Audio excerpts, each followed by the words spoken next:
અષાઢ વદ અમાસ એટલે કે શ્રાવણ માસનો પ્રારંભ. તો પહેલા આપ સૌને મારા હર હર મહાદેવ.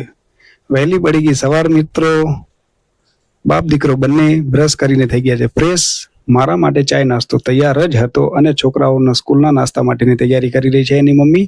તો હું જાઉં છું નાવા ધોવા માટે મિત્રો. નાહી ધોઈને આવીને હું થઈ ગયો છું ફ્રેશ. હવે કરી લઉં ઘરમાં મંદિરમાં પૂજા. મેં કરી લીધી પૂજા. જો મિત્રો મારા ઘરના મંદિરમાં બધા દેવી દેવતાનો વાસ છે. શંકર ભગવાનનો પરિવાર છે, રામચંદ્ર ભગવાનજીનો પરિવાર છે, રાધા શ્યામ છે, પંચમુખી હનુમાનજી છે, બધા જ દેવી દેવતાઓનો વાસ છે.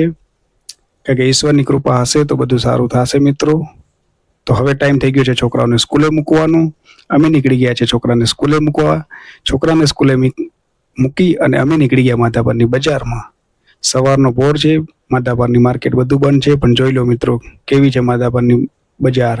મોટા મોટા કોમ્પ્લેક્સ, મોટી મોટી દુકાનો, એશિયાનું સૌથી રૂપિયાવાળું ગામ બાકી માધાપર. હા, તો અમે હવે ફાઇનલી પહોંચી ગયા છીએ જ્યાં દશામાની મૂર્તિઓ મળે છે. હવે મૂર્તિ અમે કરી લેશું પસંદ.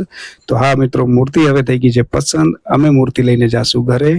અમે મૂર્તિ લઈને આવી ગયા મિત્રો ઘરે. મારી વાઈફે મા દશામાનું સ્વાગત કર્યું કંકુ ચોખાના ચાંદલા કરીને.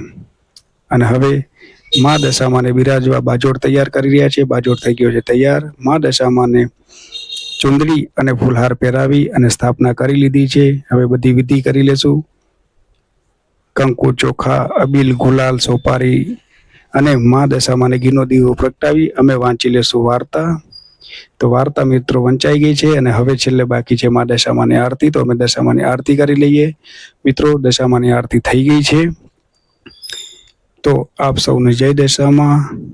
દશામાં આપ સૌની દુર્દશા દૂર કરી અને આપ સૌને સુખી કરે એવી